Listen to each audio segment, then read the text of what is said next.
Guys, to do that, let's do alright,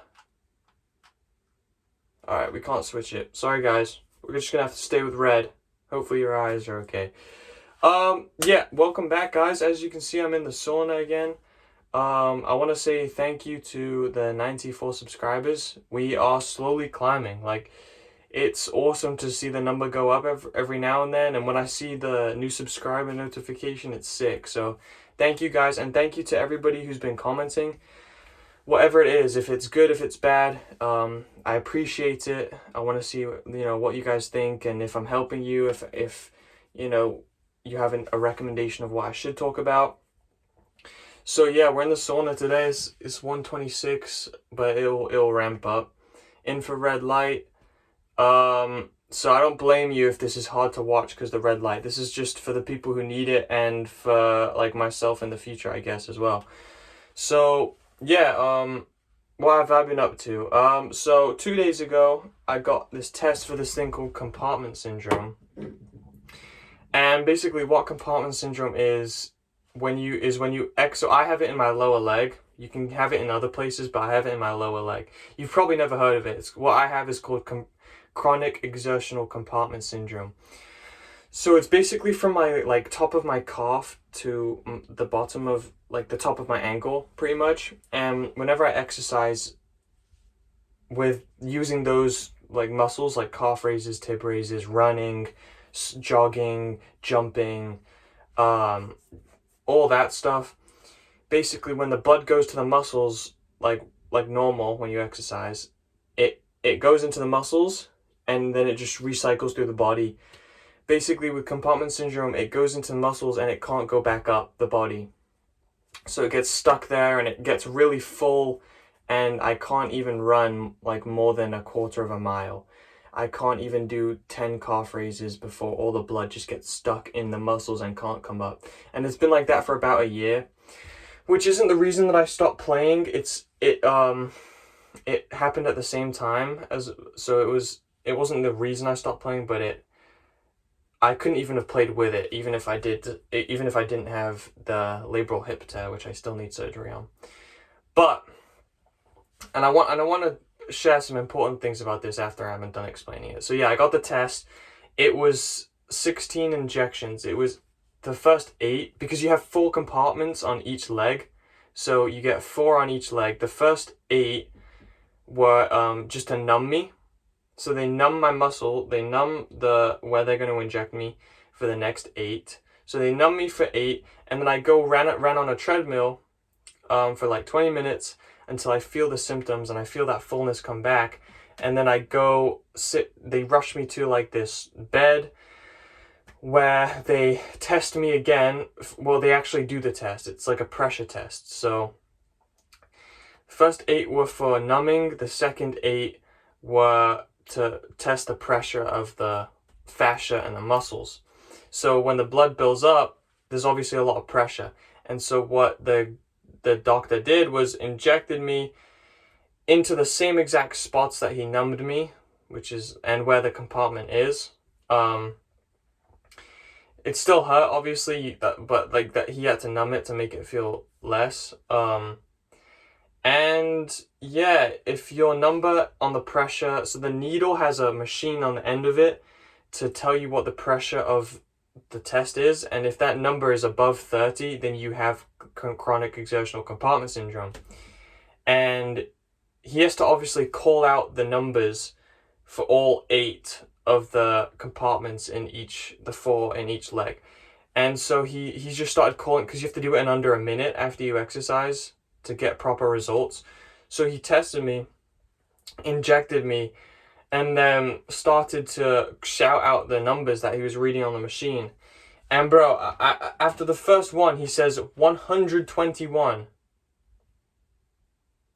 I knew I had compartment syndrome, but I didn't know it was like 30 was if it's above there, you have compartment syndrome. You're positive. 121 was the first one.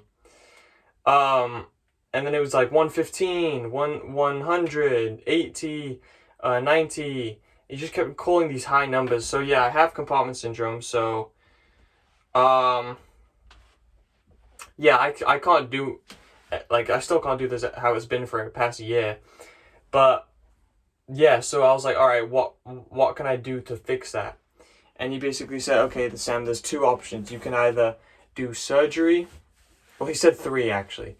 You can do surgery, you can do physical therapy, or you can do this thing called Botox, like that, like the famous people get on their forehead. Um, like rich people who want to look younger. Um, because I'll explain that. But I'm like, okay, what's the benefit of, like, what's the pros and cons of each thing? And I knew for facts I wasn't going to get physical therapy for this. It was not going to fix anything because I can't even do calf raises. So it's not like, oh, fix my form on how to run. That's what it was. In physical therapy, and then it'll go away. I just knew it wasn't going to happen. So I was like, okay, surgery or Botox, pros and cons. Surgery, it's going to be 12 weeks before you're good again to walk. And one out of 12 patients, it's not successful. And I was like, okay. And then Botox. Botox is you get injected where you need to get injected. 48 hours later, you can run again. I was like, is it long term? He's like, yeah. I was like, that's it. So he was like, I talked it over with my dad, and he ended up agreeing to the Botox. So thankful, blessed, and very happy that that was an option and it was long term, because I don't want to get another surgery. Can't be putting my body through that right now.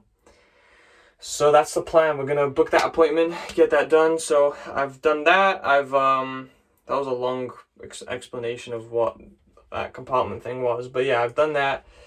I have been continue to trade. Still learning the craft every day, getting better, journaling about my trades. I've continued to work on the Discord, which I will put in the description if you want to join. It's just about like self-improvement, a bunch of like-minded people trying to improve, and there's opportunities that can come from it. And then I've been going to school. Actually, today was my graduation assembly, so got the cap and gown. I'm out of this school on May 22nd, I think. So looking forward to that. Definitely looking forward to that. It's going to be exciting times. I'm excited for my future. I'm excited to this. I'm not saying this in a negative way, but to respectfully not see 99% of those people from high school ever again. I do not intend on seeing them. Obviously, except my close friends and them, but I don't intend on seeing them, and I don't want to, man. I've been with these same people for so many years. Time for a new environment, better things to come, man. Like the future, you're 18, you're going into college, you're going to have a lot of new challenges, a lot of new experiences, and it's all about adapting, learning, having fun at the same time, being in the present moment, but also like bro, like you have freedom. You can do whatever you want. Trying to keep that positive mental attitude no matter what. Like, yes, I have compartment syndrome. Yes, I need a hip surgery. Yes, I can't run more than a quarter of a mile. Yes, I can't squat because of my knee pain or do any upper body weights because of my elbow and shoulder pain. But you see me right now talking to you about being positive. So how on earth can you be sad right now? If you are in the dumps, if you're down low, if you need something to be if you need some momentum, you need picking up in life, just remember, somebody always has it worse than you. Somebody has it worse than me. I can guarantee, bro, it's like somebody, like so many people have it worse than me. It's insane how blessed I am.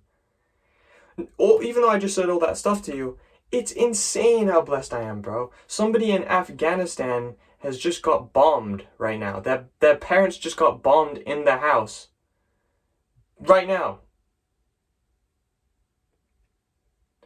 And there's so many more examples that I can list that are worse than that. Like, if I were to give you a piece of advice from this video, it would just say somebody always has it worse than you, so stop complaining and get yourself together. Let me ask you this, what do you want to do? Well, like, what do you want to accomplish? Because everybody wants to accomplish different things, so everybody needs to answer this question for themselves. What do you want to accomplish? Is it you want to run a marathon by the age of 25? Is it you want to become a millionaire? Is it you want to become a teacher? You want to inspire thousands of people? Maybe you want to become an influencer. Maybe you want to get to 2% fat in your body. Maybe you want to get 15-inch biceps. Maybe you just want to, I don't know. What do you want to do? You must ask yourself this, and it's a very important question, because that's going to realistically, that's going to be the guide to your life. Because if you just go around in your life not knowing your guide and where you actually want to do, you might just end up doing a job that you don't really like, and then in a couple of years look back on your life and say, like, why did I do that? I just wasted all those years. I genuinely regret not having a path or a goal to set. So yeah, that's what's been going on with me. I'm gonna keep you guys updated. It's been like 12 minutes. It's flipping hot in here. It's 140. Get in a sauna, man. If you have the resources, you have a gym near you, get in a sauna. It's good for you. Sweat out the toxins. Bro, my eye bags are bad today, man. I need this sauna. Get it all out. Make sure you hydrate. I'll see you in the next one. Comment down below what videos you want me to make or talk about or anything like that, and I'll see you in the next one.